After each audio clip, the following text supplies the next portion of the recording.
बिस्मिल्लाहिर्रहमानिर्रहीम। अस्सलाम वालेकुम नाज़रीन, नई वीडियो में खुशामदीद। और ख़वातीन व हज़रात, आपको बताते चलें कि सोशल मीडिया पर गर्दिश करने लगी कि कब्रिस्तान में से आवाज़ें आने लगी। जी हाँ ख़वातीन व हज़रात, आपको बताते चलें कि यहाँ पर खानीवाल में मौजूद एक कब्रिस्तान में से कब्र से आवाज़ें आने के मामले पर गौर हो गया। और यहाँ पर आपको बताएंगे कि यहाँ पर जब मामले की तफसील जानने की कोशिश की गई और उसकी मज़ीद इन्वेस्टिगेशन की गई, रेस्क्यू की टीम्स की जानिब से भी यहाँ पर कब्र कुशाई की गई, तो उसके बाद क्या वहाँ पर मामला पेश आया, तमाम तर तफसील आपको बताते हैं इस वीडियो में।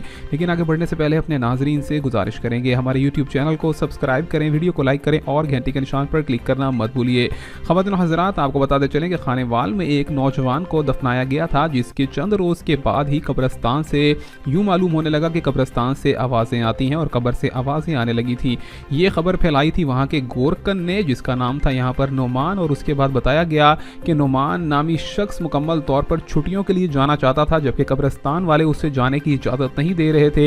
लिहाजा उसने इस तरह का फितूर फैलाया और यहाँ पर शोर मचाकर लोगों को डरा दिया, ताकि कब्रिस्तान में लोग आने से भी घबराएं और वहाँ पर मजीद किसी मुर्दे को ना दफनाया जाए। इस हवाले से यहाँ पर कब्रिस्तान से आवाज़ों के आने के मामले पर जब मुकम्मल तौर पर इन्वेस्टिगेशन की गई, तो मालूम हुआ कि नुमान नामी लड़का मुकम्मल तौर पर छुट्टियों की खातिर तमाम तर यहाँ पर गाँव के अंदर खौफ व खराज फैला रहा था, जिसकी बुनियाद पर तमाम अफवाहों की तरदीद भी कर दी गई। और कब्र से आवाज़ें आने के मामले पर यहाँ पर मुकम्मल तौर पर उसकी हकीकत भी सामने आ गई। और जी हाँ नाज़रीन के नाम, अब आपको बताएं यहाँ पर कि ये तमाम तर मामला सिर्फ बेबुनियाद था और यहाँ पर किसी कब्र से कोई आवाज़ नहीं आ रही थी। मिलेंगे आपसे नई वीडियो में, तब तक के लिए अल्लाह हाफिज़।